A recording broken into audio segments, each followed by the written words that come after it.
Welcome again to Cottage Talk. I am Russ Goldman. Joining me right now for a very special show of View from the Hammy End is Kamal, Alex, and we have Kamal's brother joining us from Toronto. So we're going to have actually different views of this match, even though it's View from the Hammy End. We got two friends on that watch it together in the Hammy End, and me and Suhail, who actually watch it from North America. So this should be an interesting show. As always, if you're watching live or if you just want to watch this show, please do subscribe on YouTube. I'm trying to get the YouTube likes and subscribes up. So we're actually, I think, up to about 770. I'd like to get it to 1,000. So please do subscribe on YouTube. I would really appreciate that. All right, guys, let's go around the room.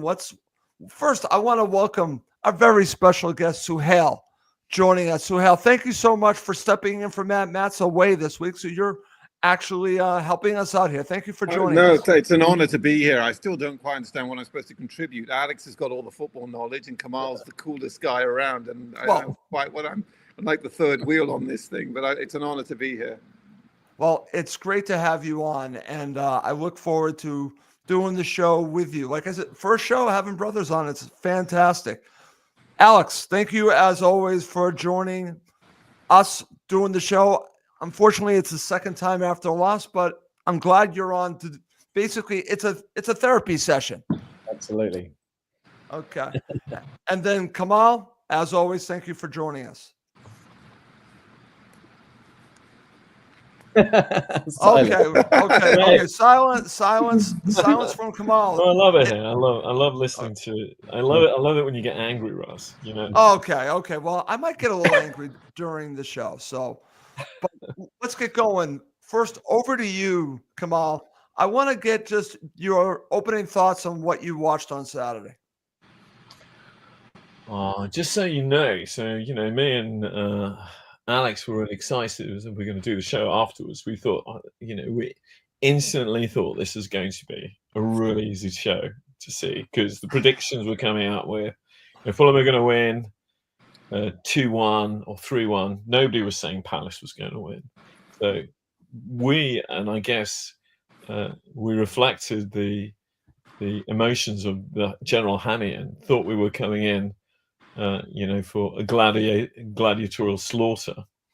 And so we were, at the beginning, we were just kind of very positive and happy about what was going to happen. Okay. And I was feeling the same way. In fact, I predicted a 2-0 Fulham victory. Look how badly I got this wrong. Alex, were you feeling confident going into this match? No. So I wasn't going to be the kind of person in the Hammy end who was bringing down the energy, going, "Oh no, we're going to lose." So I played up with all the positive feeling beforehand. But the truth is, I was worried we'd take it too easy. Both the players and the fans, really, to be honest, because of those big wins against Forest and Newcastle. Palace have come to Craven Cottage a few times over recent years, and usually they look really good. I remember when we came back up in 2018, I think that was the first home game of the season, and they beat us 2-0, and they were just so quick. Having watched Championship football, it was like, holy crap, these guys are quick, they're good. And, I think the last time we beat them at the Cottage was 2005. So I was genuinely a bit worried that complacency had set in, and, I kind of knew that if we wanted 3 points, we were going to have to fight for it, and we didn't. So, yeah. Okay, excellent. Suhail, I'm curious how you were thinking before the match. What's interesting here, like I said, I did something that I don't normally do. I actually went back and I watched the Manchester United match versus Crystal Palace. I watched this entire match because I wanted to get a feel for how Crystal Palace were going to play against Fulham. And thankfully, I have that ability with Peacock over here. So I watched the match. And I got to tell you, after I was very confident, maybe a day before, I was starting to get a little bit concerned because of their ability to press. I saw that against Manchester United. And then it really played itself out in this match. But were you feeling very confident or were you concerned going into the match? I'm curious your thoughts. I was very confident going in. I have to say, Alex, I was at that 2005 game. I'm dating myself here. So, but after the Forest game, which I thought was our best performance of the season, I've often said to Kamal, I've always had this idea that Fulham haven't quite clicked into gear yet. we haven't quite going. Even though we've had a great season, there's more. And I thought after Forest, that was it. We finally hit our stride. Yep. I always thought Palace were a tricky team because they should be higher in the table than they actually are. Absolutely. But I never thought we'd go from our best performance to our worst performance of the season in 1 week. So I was confident. I was actually heartbroken at the end of that game. Okay, very good. All right. Alex, back over to you. You've talked a little bit about Palace, and I think maybe I was fooled a little bit because of the Nottingham Forest performance, because I'm thinking, well, they have figured out this formation, but they play so differently. And they attack in packs. That's the one thing that I learned. I learned that watching that Manchester United match, but certainly watching that in this match. And that's what made me a little bit nervous. Like I said, I did predict this Fulham victory because I thought, okay, they have figured it out. But Alex, they did not figure this team out at all. No, they were great, and the thing about it is, so Palace have been amazing away from home as well. I think that's every single away game in 2025 they've won. It's been fantastic. Pretty impressive stuff. And I was looking at the stats as well, and this is the lowest conversion rate of home wins apart from the COVID season of any season That's crazy. in Premier League history. And a part of the reason might be to do with the fact that turnovers and quick attacks have become a great way to score goals. Yep. And Palace absolutely did that to us. That's their second goal came from that quick turnover. Obviously 2 terrible tackles. Off goes Mateta, breaks, and then into Munoz, and again Bassi ducking out the way of a challenge. So I think Palace. You look at their team. That's a really solid back three. Guerre, he's a really good player. Touted 60 million, etc. Lacroix's big, strong fella. Richards, an American. They're a solid bunch. Etse, I think, is one of the best players to watch in the Premier League. Incredibly graceful, talented. We decided that we'd just give the fans a treat by allowing him to have swan around the cottage and do whatever he wanted all afternoon. So we just gave him all the space in the world to the point he could put his hands on his hips. So quite unbelievable, really. And Mateta's been banging them in. Mateta's been banging them in up front. So I think they're really good. They look sharper than us on the day.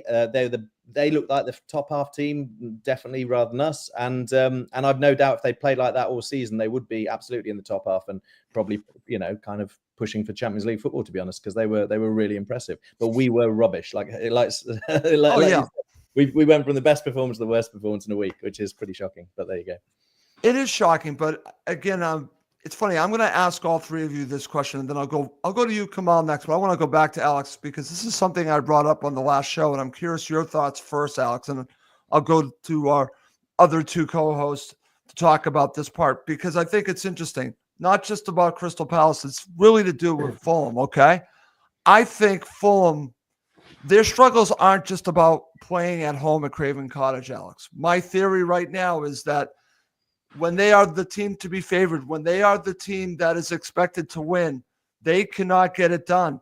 It's the teams below us that have to come to Craven Cottage and stop us from playing. Those are the teams that give us trouble, not the teams that are above us or even with us. It's the teams below us because they have figured out how to stop Fulham from playing. For Fulham to take it to the next level, they're going to have to figure out when teams stop them from playing how to find another way to win. And that's my frustration coming out of this. I want to get your thoughts about my theory that it's not just about Craven Cottage.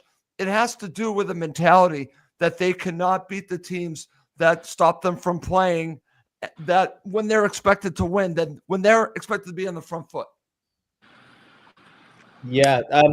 Is that for me? Sorry, I don't know if that's really Yeah, I'm sorry, Alex. Yeah, you go. I think that's a great point. And, we've seen it over the years, teams that sit in, make themselves hard to beat, and then hit on the counter. It's become an incredibly effective way to play football. And I think that's true. And I think if you're going to be able to kind of, we in recent weeks, despite that brilliant performance against Forest, Anderson's passing from the back hasn't been on, and that makes it very hard to control the game. You need that solidity. You look at the way Liverpool have dealt with it this season. Yep. They pushed up all the way to, Van Dijk is often 10 yards inside the other team's half. He's the furthest one back, pinging balls around accurately. we don't seem to do that. So we haven't got that control. You know, we've relied so much on Lukic and Berger, who we've talked about a lot. Saturday, they weren't at the races, and suddenly we just look massively fragile. So yeah, I think you know, it's a really good analysis, and it's a good point. I do think it isn't just about the Cottage; it is about the way teams are setting up against us. And Palace just completely nullified us, really impressively. Absolutely, and I want to go to you, Kamal. I want to get your thoughts on this because I've heard so much talk about just the home form, and it's warranted, right? But I think it goes deeper than that. It's about the way Fulham play against teams that stop them from playing. Can I pass this on to the judge? We absolutely can. He was talking to me earlier. He wants to defend Anderson. Oh, okay. Go ahead. All right. Okay, so let me start with this. Palace were very, very good. No two ways about it. We were equally as bad as Palace were good. So let's put that on the table. And we are the problem we have at the Cottage is, as you've both said, is that the fact is when we come up against the low block or the high press, the defensive team, we are toothless in attack. It's great when we play Newcastle away because they're coming at us and they leave all those openings. We can't do it at home. But what I can tell you is before that second goal, people have tend to forgotten. I don't know if you remember this, particularly the guys that were there. Andreas Pereira had the ball at the edge of the box and he took a shot from about 30 yards out. Now, it would have been great if it had sailed over the bar. It had been a rocket. It was a pathetic little shot that rebounded off them. And that's when they broke. And that's when you had those two completely non-existent tackles and they scored. But it summed up our day, basically. That's how toothless we were in attack. And that's the problem. Now, Anderson, everyone's on him at the moment because he's had a couple of bad games. I don't think he had a particularly bad game on Saturday. I know the own goal was a little bit pathetic, and that was Anderson, his silliness in reacting to Mateta. He should never have got into that scuffle with Mateta. But he was actually spraying the ball around a bit on Saturday. He had quite a few passes out to Traore. The problem was not Anderson. It was what was being done with the ball when they got it. So my defense of Anderson, you're right. He's been off the boil a little bit since the injury, but he's not been as bad as people say he is. And I know Tony Gold, for instance, really has a go, who I really like a lot, but he has a real go at Anderson once Diop back in. Careful what you wish for, because everyone tends to forget, Diop, when he drops a clanger, it can be quite bad.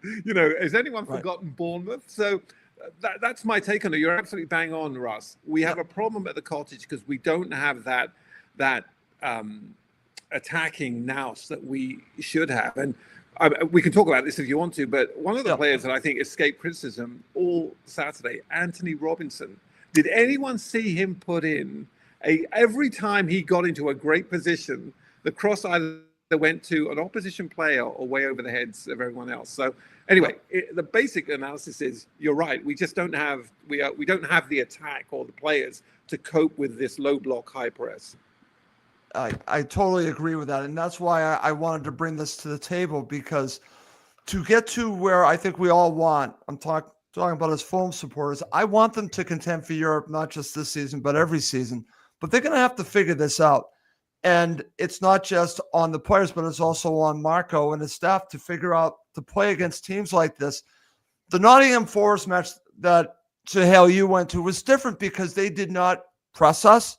They let us have the ball, and we were able to exploit them in areas with Lukic, and Lukic and Smith Rowe were so wide that it opened up all this space. This match that we all watched, there was no space. They were on top of us from the beginning to the end. And that's full credit to Crystal Palace. That's why when I started all these shows, I have to give them credit because they had a game plan. They stuck to it. But I also want to criticize us because I don't think we adjusted well at all to this. We could talk about a plan B, but the players, again, their mentality, they did not step it up a gear. And that to me is on them, but it's also on Marco as well. Everyone's at fault for the loss. It's not just a player. It's everyone. When you lose as a team. That's the way I look at it. You win as a team. So I want to transition. Let's just talk about the first half, because I'm thinking what you guys were talking about at halftime. Kamal, I'll go to you first. Horrible first half. Honestly, very bad first half of football. Fulham are down a goal, but what were you thinking at halftime? I can say crap. Yeah, of course you can. I think, holy crap! I thought, what's just gone on there? And just harking back, I mean, Alex may say, "Oh, it's the first time Fulham since 2005 that me and Sahel were at Palace. We were at Selhurst Park 2 seasons ago, and we saw Fulham beat Palace 3-0. I remember. At Palace, and that was a great game. That was, and we tore them up. My thing is Alex saw that because he was talking to another mate. He just came down, I think, that he works with, and I just kept looking over at him and saying, "I told you, didn't I tell you?" And the "I told you so" is all about it harks back to this tiki-taka football, and unless we play direct football, we're gonna get smashed because Sahel was saying Robinson is constantly beautiful speed, very elegant, crosses it in, bounces off a defender's head. And the crazy thing is that I think Palace defended better than they attacked, and the balance of that allowed them to break. Right. And I was very upset. I was determined not to leave in the last minute. Because I did this for Brentford, and it was heartbreaking. And I thought, we're going to stay here, we're going to support the team. But I thought feeble, and I think it was the ref Rob Jones was getting a lot of stick from the Hammy end. There was a lot of abuse thrown at him, really bad abuse. Yeah. But I was thinking, it's not just about the ref. It's not. I'm glad that you said that. Marco said, we had a bad game, but the ref had a bad game. And I was thinking, this is true, but how many times have we played really well, won, and seen a ref have a bad game? And well, the one thing that I want to mention, Kamal, and then I'm going to go to Sahel. I'm glad that you brought up the ref because I've done, like I said, 3 other shows on this, and I've talked about this. I don't want to use the ref as the excuse for Fulham losing, but I will say this. It's a factor because I think, in my opinion, Marco, it got into his head because he was fighting with the 4th official for how long? And the players see this. Here's my argument. He is the leader, Marco Silva. He's your coach, and he is going at the 4th official. Listen, it's warranted. But at some point, I think the players saw this, and they got distracted from the mission at hand, which is winning the match and focusing on the opponent. I think so focused on the referee was a mistake, Kamal, because I think they were, and especially in that first half. It's very bad. It's very bad. And you know that he's been sent off for his referee, his fighting on the 4th official. Doesn't like to go down, doesn't like to be on the end of a bad decision. And no matter how much I love him, I think he's just the best manager we've had in a decade. Yeah.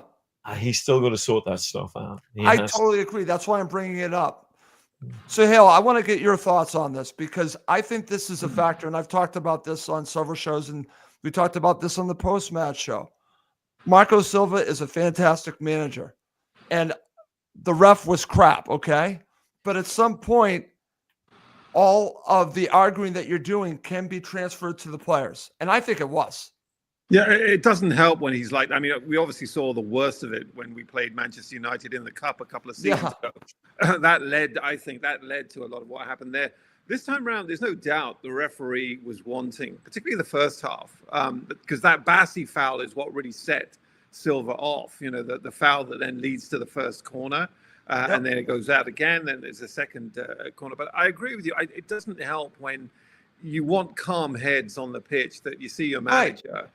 The manager is like going ape shit. I don't know if you can say that on YouTube, but the manager's going off the deep end. It does not look good. And I think the players, they need a calming influence. He talks about, we talk about leaders on the pitch. That's one of the jobs the leaders do. It's calm down. Let's just work this out. And I agree with you. It doesn't help when you see your coach or your manager going off the deep end of the referee. Right. And Alex, I want to go to you, and I'm glad that Sahil actually brought us here, because when I look at the first half, and I just focused on Marco with the ref, but he also brought up leadership. Where's the leadership on the pitch from the players? Who's the leader out there, especially to keep things calm? And like Suhail has said, they're culpable as well, but I think they lost their cool in that first half because of the ref. Yeah, so I totally agree. Like, I think the ref made a huge difference, and it's not because of the decisions that didn't go our way. It's because of the emotional impact it had. And you know, if you're watching on TV, maybe they're putting cameras on Marco, seeing him scream at the fourth official, and that can feel like a bigger deal than it is. In the stadium, I didn't notice Marco. What I noticed was the players getting really emotional, losing concentration, the fans really focusing on it, and it was the point was that Bassey one. I'm not even sure if it was a foul, to be honest, but it was about the 8th or 9th. There was one on Smith Rowe, there was one on Robinson, there was a bunch, and the fans were getting more and more irate, and every little thing he seemed to give them a free kick. So it was just this kind of building sense of injustice. And that Bassey one was the one where the players just lost it, the fans lost it. They all started chanting. I don't know if you could hear them on the telly, but they're all shouting, "You're not fit to referee," all the way through those 2 corners that we then conceded. So just hurling abuse at the ref, and you could feel it in the ground. Like, you could feel there was a complete loss of focus on the moment. I could see the goal coming a mile off, because the players had lost their cool. They'd become too emotional. Concentration had gone. This sense of injustice just built. Crowd singing at them as well, which gave them a sense of kind of righteous indignation instead of just defending the corner. You know, I don't think you can just, I mean, you know, maybe Marco needs to look at himself there, and he's part of that whole thing. But I think the fans were doing it, the players were doing it. Everybody lost their cool, their focus. You were doing it. You were shouting abuse at the ref. Everybody else at the ref. I was screaming at the ref. And it's kind of funny, because also when you guys can see it on TV, you might see it more clearly. But when you're in the Hammy end, those things look like really bad fouls. I was like, how is that not a foul? This is unbelievable. And there was about 8 or 9 of them. So we were getting like totally irate at the ref as well. But so I think it was almost like a cybernetic system of you know, the totality of it, the kind of indignation, but the concentration had gone. And you're right, at the end of the day, these are professional footballers. They've got somebody there has got to kind of understand in the moment, losing our focus here, boys, let's get this clear. Come on, forget the ref for a minute. And nobody did that. You could just feel that ball was getting sucked into that net. There was nowhere else it was going to go on that second corner. So yeah. Right. And all of this played into how Crystal Palace were playing, Alex, because they were so aggressive. So Fulham are reacting negatively to not just the ref, but obviously the play of Crystal Palace. It was almost like a domino effect. So you get to half, and I'm curious your views. I want to go around to all 3 of you. Alex, I'll start back with you. But I'm talking about, were you thinking about potential changes to the second half? Now, what's interesting here, I follow a lot of different teams in different sports. And one of the things I like by what my managers and my coaches will do is make changes when things aren't working. So I'm not going to ask you, do you think that what you watched in the first half, a change was needed? I don't mean just maybe a substitution of a player like for like, but I'm talking about potentially changing the shape. 100%. What did you think at halftime? Because I'm thinking there should have been some kind of change here, which did not come. Absolutely. And so I want to partly defend Marco and partly say, yeah, this is right. The thing was, I looked at that bench. I was thinking, my God, we need to change things here. This could not be going worse. We're clearly second best. We're offering nothing. Palace are all over us. Like you say, they were very clever with their fouls as well. They picked up some yellow cards. The 1 or 2 times it looked like we got some momentum. Bang, foul, yellow card. They took it. So they were clinical. But I looked at our bench and I was like, this needs a radical change this game. We need to do something completely different. I don't know if we got the answers on that bench. I mean, I was like, I don't know what to do. Now, fair enough. Marco's paid a lot more than I am to know what to do. But usually you can ask Kamal. I'll say, we should do this and this. 5 minutes later, Marco does exactly that. And I'm like, So like I feel like I know what I'm doing on the same page as him. But I was looking at halftime going, yes, this needs a radical change. Okay. I don't have a clue what the answer is. And I don't know whether Marco was in the same boat going, I don't know what to do. Maybe we could have gone 3 at the back and tried to match him. But they were so much better than us man for man on the day. He might have thought, there's no point doing that. I just don't know what we could have done different. But yeah, he certainly didn't come up with a plan B, and it was obvious one was needed, but I don't know what it would have been. Okay, interesting. So Hale, I want to get your thoughts on this because I'm thinking, like I said, this is my mentality. If it isn't working, you got to fix it, and you got to think of a different way to do it. We can call it a plan B. I was even thinking about how the midfield three, the shape of that maybe changed things up a little bit because they took Lukic out of the match. Go back and watch it. The way that they marked him, Gahey just took him out of the match. So is there a way to change things up a little bit?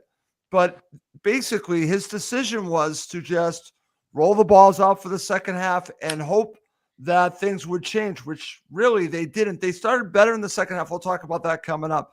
But what were you thinking at halftime? Were you thinking changes were needed? Well, yeah. So just hindsight's obviously 2020, but what people are forgetting is the first 20 minutes of that game was all us. Yes. It wasn't Palace. Palace weren't having a kick. The problem was we were toothless. We were bringing the ball up, the Robinson down the flanks. But the first 20 minutes, if you look at the stats, they were showing the stats on television. It was like we had like God knows how much possession. So my view of it was we're playing too slowly for Palace. We needed to move the ball much faster. And I thought, you look back, as I say, hindsight's 2020. I was hoping for a Newcastle type effect. You remember in Newcastle, it was very much similar. We were like, crap, we were 1-0 down. We just thought, oh God, here we go. And I thought, you know what? They'll come out like a rocket second half, throw everything at Palace. And the problem was, as I say, we never quite got out of this sort of like languid type of style of play. I mean, there were a few times where they tried to play through the middle, and that leads to other issues really, where a lot of our players, like the passes, Iwobi tried to couple down a bit, they went nowhere near Jimenez. I mean, I remember I was screaming at the TV at one point saying, what the? Anyway, it was so to me, it was, I actually thought Marco did the right thing keeping the same team on, because I thought all you need to do is just make it, switch the play up, make them play a bit faster, but that wasn't happening. And then he made the change that I thought he should make, Pereira for Smith Rowe, which I thought, okay, that's a masterstroke.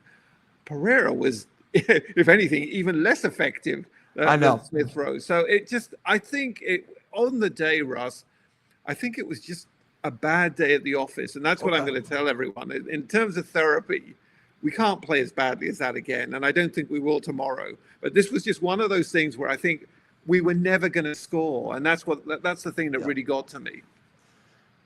Kamal, your brother brought up a good point, and I want to give him credit for this because he brought up the Newcastle United second half, and it's a very good point. They came out with a different focus, and that changed everything.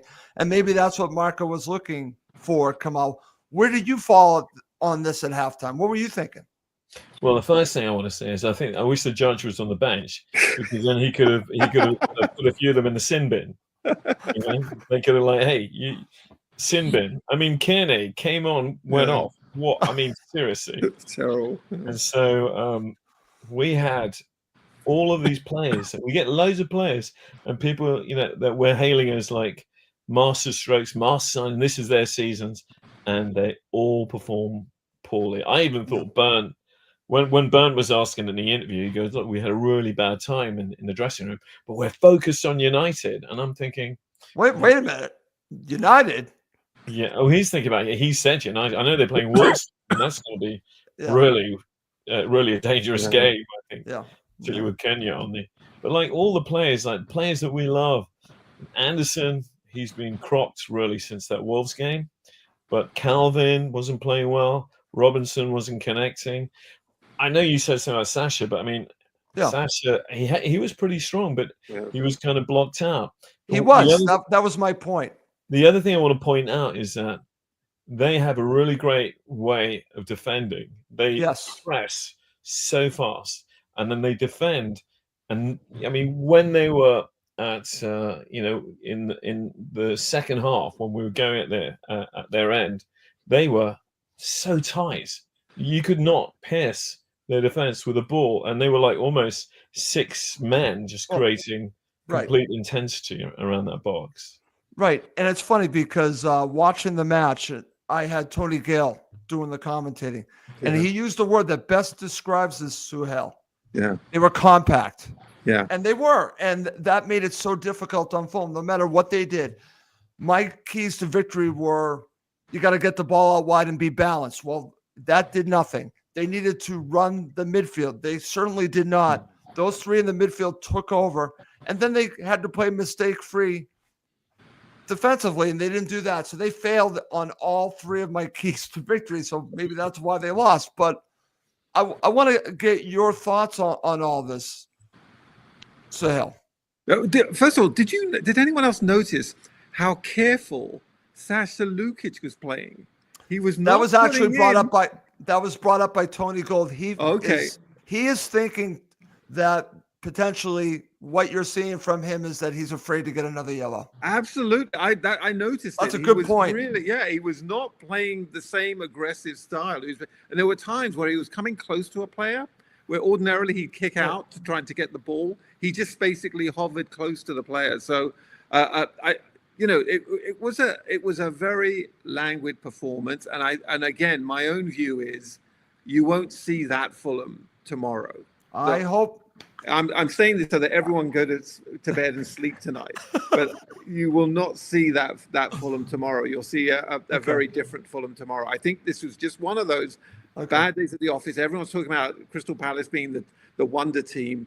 They weren't. They were very good, but we were equally bad. And I am convinced we cannot repeat that type of performance again. Well, I'm convinced of that. Well, it's a bad matchup. Sometimes it's a bad matchup, and this was one of these. It was just a bad matchup for Fulham. I should have seen it coming based on what I watched, but I was blindly feeling that they would win this match based on the Nottingham Forest match, and shame by me for feeling that way. But Alex, you weren't alone. Russ, you were not alone, so that makes you feel better. Well, it does. So, Hal, thank you. Alex, I want to touch on this a little bit more because I like doing these shows because we can go in different directions. Here's one that I find interesting. So Hale just brought up the situation with Sasha Lukic on a yellow. Tony Gold brought up the fact that Berga got a yellow. Could that have really affected what you guys saw, not just in the first half, but in the second half?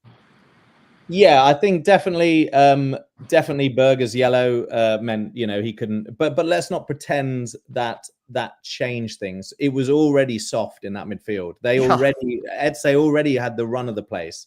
And I'm not sure. I know what Sahel was saying about the stats. I'm sure we had lots of the ball in that first 20 minutes. But if you remember, Mateta went through after about a minute and a half. Yeah. Oh yeah. I was like straight away. I was like, oh my God, what is going on here? I thought we were rubbish from the off. And I mean, I don't know how you on one of these other shows, Russ, managed to pick a player of the game. I mean, I haven't got a clue. I didn't. Maybe William. He was quite good when he came on. No. I mean, so I don't know. Yes, I think Lukic maybe he's trying to avoid a yellow. Maybe he got a bit injured in the last game, didn't he? Was it the game before? Maybe he's nursing something. But those two, just as a pair, we've talked about how brilliant they've been, how solid they've been, how hard they are to play against, how they've bossed those midfielders multiple times this season. They were just anonymous, I thought, compared to, in terms of like stopping Palace play. Whereas Will Hughes was running around, one, kicking lumps out of people when he needed to, but two, just closing things down, constantly. We didn't have anything like that energy. So I think I don't know. I think we're telling each other sweet myths if we think it's just because they were trying to avoid a booking. I just think they're having a bad game. Okay. Very good. Guys, let's transition and go all the way to full-time reaction. And we can talk about the second half. And before we end the show, I am going to get your thoughts on the Wolves match as well. So we will do a very quick preview. So coming up next, we're going to talk about the full-time reaction from our co-host here, and then we'll end with a little preview of the Wolves match. Okay, Kamal, over to you. What were you thinking at full time? You watched the second half. What were you thinking? I was ready to do a Cantona. I was so pissed off. I was like, this is the one thing that you see when we're 2-0 down. there's no way we can score that. I mean, we just didn't look like we can score, and the stadium was empty. And the Hammy end, which are usually people who who staple their butts to the seat. They're such hardcore supporters. They were just flying off in their droves, and I was very pleased to see Alex probably not abusing the referee at the end of the match, but wanting to. And he looks like a nice guy today, but he looked like a very stern, dangerous man at the end of that match. I didn't want to stand too close to him. Okay. We Alex, were a bit upset. Yeah. Is that true? I've usually got a smile on my face pretty quick, but I mean, obviously it was a terrible performance. It was I think our weakest performance of the season, completely tepid, but I do think it was a blip. I agree with Sahel. I think it's just but one off. Everybody played badly. We were poor, no energy. It's a blip. But I think there's a few lessons we need to learn from it, both as fans and hopefully the team as well. Sure. Give me some takeaways. You can't take a Premier League game for granted. We were overconfident as fans. I think we were overconfident, as we've said, after the last two games. And every team in the Premier League is a really, really good team, except for Southampton and Leicester, who are crap.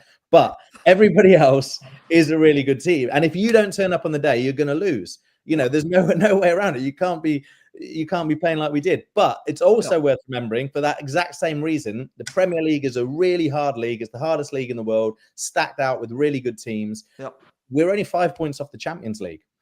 Most weeks we're completely competitive. Don't do that to me, Alex. Please don't do that. No. I'm not saying we're going to get the Champions League, but I'm just saying, we haven't got a divine right to beat teams like Palace or Wolves. Wolves mauled us at the Cottage a few weeks ago.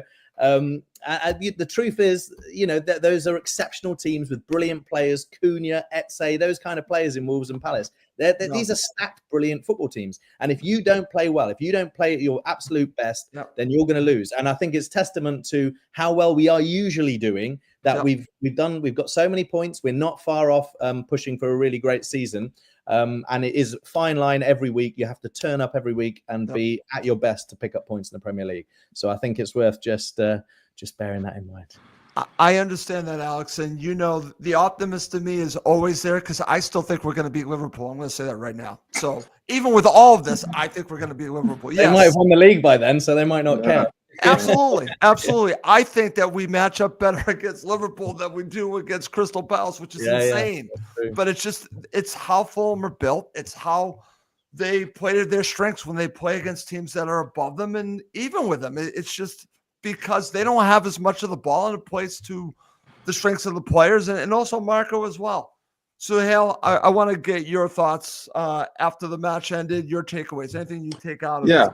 After the match, my thoughts were, this is Fulham, because that's what they are. They raise your hopes. Like after Nottingham Forest, I thought, we win this, we win Wolves, we're right in the thick of the European action.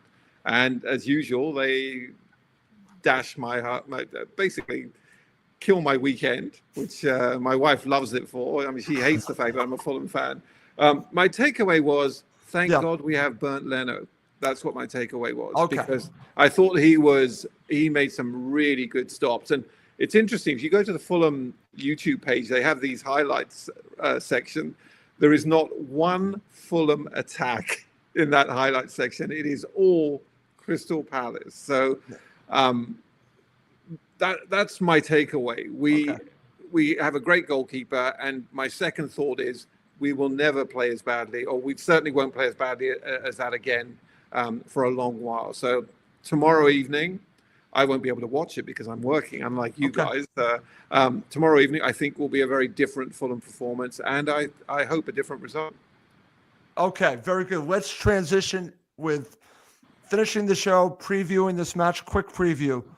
So, Alex, I'll go to you and then I'll go to Kamal. Thoughts on Wolves heading into this match? You guys saw a stinker from Fulham. I think this is a revenge game.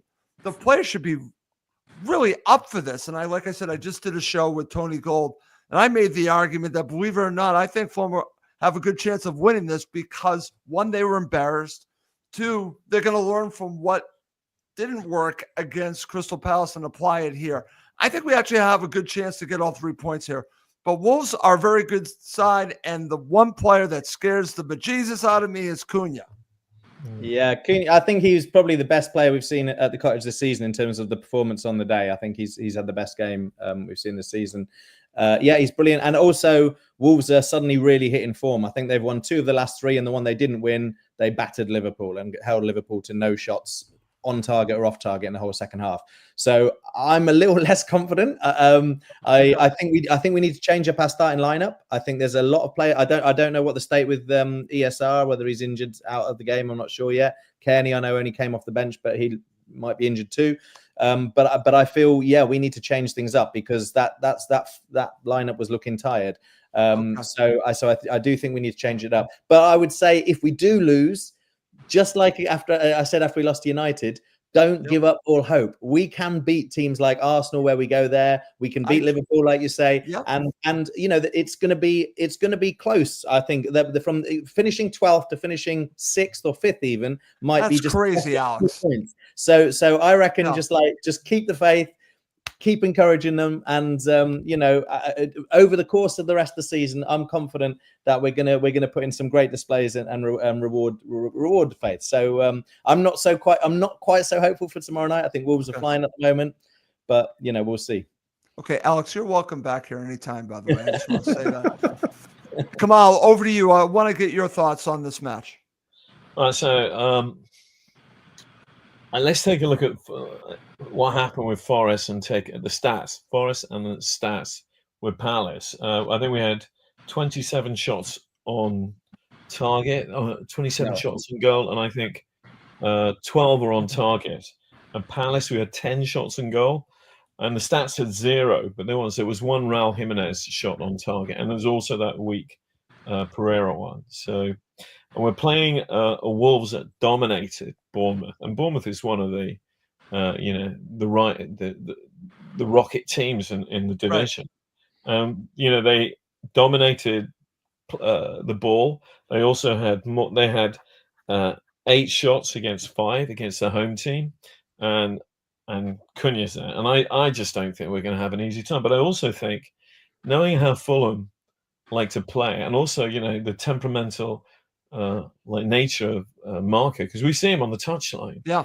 And sometimes he's running up and down the touchline. Yeah. And you think he's going to put a Fulham kiss on and join, those the subs warming up. He's just infuriated. And I think that, also we saw Leno talking about the match afterwards the other day, that he's going to give them, in what we call in England, a proper bollocking if they don't live up to, their salaries. And I hope you don't get. I'm sure you've seen this. I've been commenting on the Facebook page in a comment because there's a chap called Paul who said Willian has to start. Yep, I saw that. Willian is, for me, players like Willian, they're such an inspiration for the team. All the Brazilian subs, they train together. He's got so much respect in that squad that he's the kind of person who stays cool, smiles, doesn't lose it, and he could be the key to unlocking the magic, for the match. Okay, very good. So, Hal, am I crazy to be optimistic for this match? Not at all. I think they'll come at us. They'll leave. I think that plays open into our hands, right? Yeah, totally. And everyone thinks I'm sort of, maybe I smoke something. I'm telling you, I'm the clean liver here. Don't even drink. All I can say to you is, neither do I, by the way. Yeah. I can say that it's going to be a very different game from the Palace game. I do caution you about Willian. If we're having to rely on a 36-year-old who's not paid for 8 months, we really are in trouble. But I don't think it comes to that. I think we'll do well. I agree with you on the change. I think Pereira for ESR is probably a very safe bet. I would also think about someone like Josh King starting. Okay. So, Hale, I'm sorry to cut in. No, go ahead. Show with Tony Gold, and I threw that in there. I said he was not on the bench for the last match. Wouldn't that be something if he not only plays a role against Wolves, but even starts? I don't expect it, but I think we should put you in touch somehow. Get the hotline to Marco for you, Russ, because I think Marco should be talking to me. I agree with him. I really do think. Maybe even not start, but he should come off the bench. He has got that magical like a Reece Nelson type impact. And I think he would do very well there. But I don't think at this point in time you can make too many changes because we just can't afford to. We're depleted in many ways. So I really hope, fingers crossed, and I'm not saying this just straight from my heart, but my head tells me we will not play like we did against Crystal Palace. Wolves, they're still not fully safe. They're 5 points clear of the relegation zone. They still need a win. They'll come at us. They're on a high from Bournemouth. It gives us the perfect opportunity to show how good we are on the counter-attack. And I really do think we'll come away with something from this game. Excellent. All right, and that's going to lead to end the show with a prediction. Kamal, I'll give you first shot at this. Give me a prediction. You guys do it first. I'll do mine last. Okay, fine. I'll go to you last. I'll go to Alex first. Alex, give me a prediction. I'm gonna say one each. Okay. I think Junior will score. I think Traore might get one against his old team. Okay. So yeah. Okay. All right. I'll go one better. 2-1 Fulham. Okay. I agree with you. Cunha will score, and they will score first. Then Traore with a worldie, and then Raul Jimenez with a header in the 80th minute, or after 80 minutes. That's my take on it. Okay. Kamal, I'll let you go last because I'm going to respond to your brother because I've already done a show and predicted 2-1. And before he said this, I was going to say the goal scorers were going to be the ex-Wolves players. Oh, there you go. So there you go. So great minds think alike. Think alike, definitely. Yes. Kamal, give me a prediction. Come on. Like there's the couple that's sitting next to us, Ben and Holly. That lovely couple. We want them to come on, and they're Hammy. Yes. They're like very Hammy. And Holly always makes these crazy predictions without knowledge, and she tends to get them right. And I think tomorrow is going to be a banger. And I disagree with you. I think there's going to be a lot of goals. Okay. And I don't know what's going to happen, but I think it's going to be a 3-2 scoreline. But I don't know which way. Oh, get off the fence, Kamal. Make a decision. He's covering all angles there. Come on, Kamal. All angles. Come on. I hope it's Fulham, but we have a point to prove. We have two players going back who have a point to prove. Marco is going there, and he's got a point to prove from the earlier match. And I just think there's going to be two angry teams on the pitch. Okay. All right. Good stuff. Great show. Another excellent edition of View from the Hammy End. I want to wrap up the show. First, I want to go to Alex. Thank you so much. You bring so much, and you are welcome anytime. I'm serious. So thank you for doing this. I appreciate it. Thank you. Okay. Kamal, you are always welcome as well. I hope you enjoyed it. Always, man. I love it, and I'm so glad that you've kind of virtually come to the Hammy End. We love you here. Well, that's good. Sahel, thank you for making your debut with your brother, and I think you're my favorite brother now. So, I'm sorry, did I say that? I'm kidding. Kamal. A pleasure, and an honor, Russ. Great show. It was a great show, and I hope I have some very good shows after the Wolves' victory. Yes, I said that. Come on, I'm going to predict the 2-1 victory. I've already done that, so we shall see. But I'm going to wrap up this show. For my co-host, I'm Russ Goldman. Thank you as always for watching. Listen to the Cottage Talk, part of the Talk Sport Fan Network.